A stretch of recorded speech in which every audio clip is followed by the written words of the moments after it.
Hey everyone, today I'll be unboxing and give you a quick tutorial on how to use this TICWELL W1 cordless wet dry vacuum cleaner.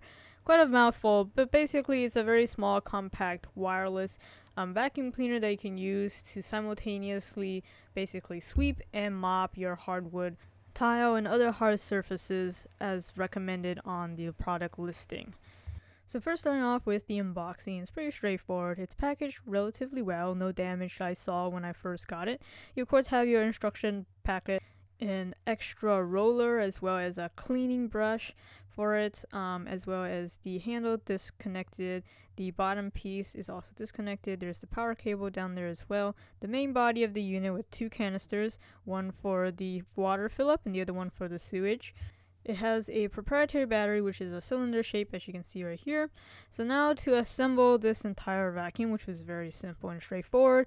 If you want to, you can refer to the instruction manual, but it's pretty easy to figure it out without. So the first thing I did is attach the handle. Just be aware of the orientation. You obviously want the buttons to be facing outwards. So this is the way it should go in. With a little bit of elbow grease, you'll easily slide in and lock in place. Next is inserting the battery. It's removable so that you can actually clean the rest of the vacuum without worrying about messing up the electronics. So make note of the pins, and then it should be able to really quickly align itself within the canister.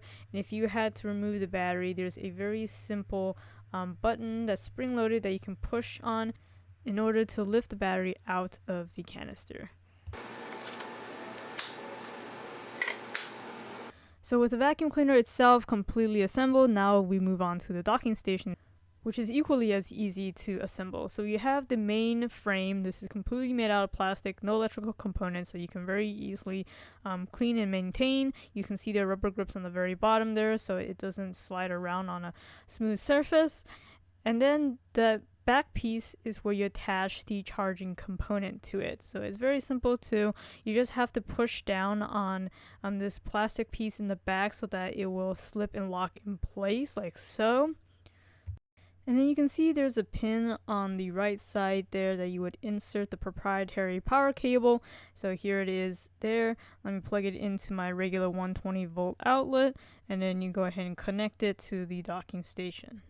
What I do appreciate is, even though it is proprietary, it at least is a sufficiently long cable. I think it's about 5 feet long, so you don't have to worry about placing the dock too close to a power outlet without an extension cord.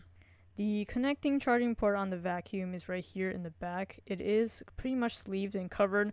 That way it will prevent any maybe splashes of accidental moisture from getting onto the prongs.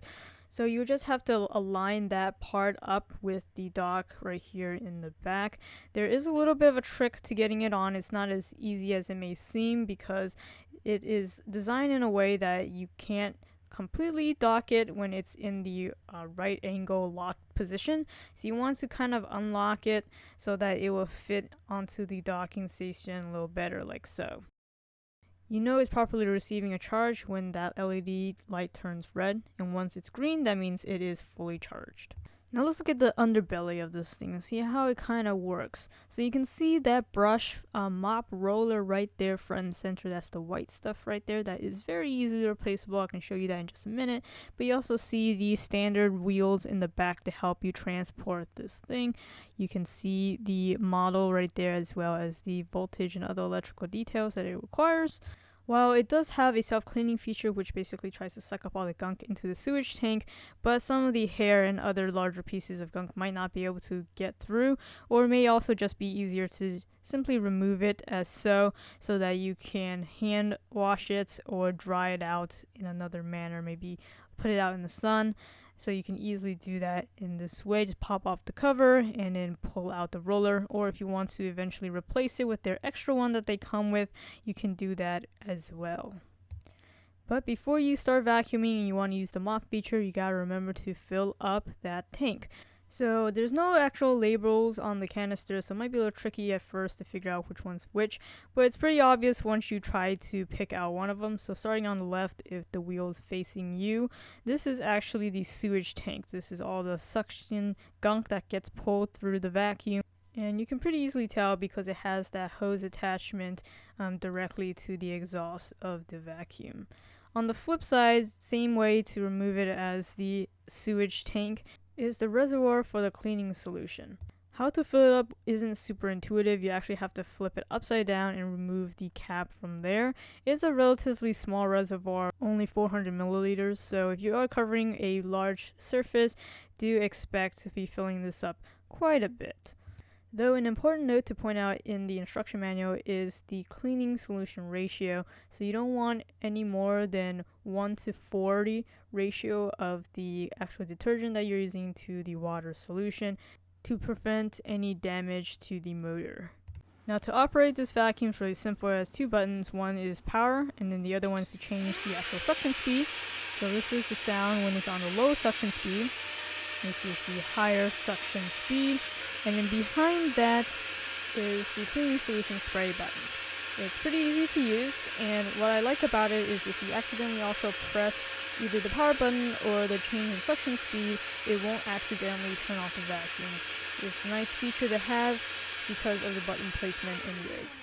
And to use the self-cleaning feature, you just have to put the vacuum in the dock and then turn it on so that it will try to wring out any moisture and gunk into that sewage tank. And once you see that the sewage tank is not increasing anymore, you can turn off the vacuum. Alright, so before you let loose with this vacuum, just want to quickly point out some of the warnings on this thing in case you don't really read the instruction manuals. So it has a couple warning stickers on here. Of course, it has a proprietary battery. You want to take care of it. Don't store it in too high or low temperatures. And because it has that, mopping feature, you don't want to make a mess. So you don't want to be laying it down horizontally either. But anyways, that's just been a quick unboxing and overview tutorial of this vacuum. Make sure you use it on the hard surfaces mentioned on the product listing and enjoy.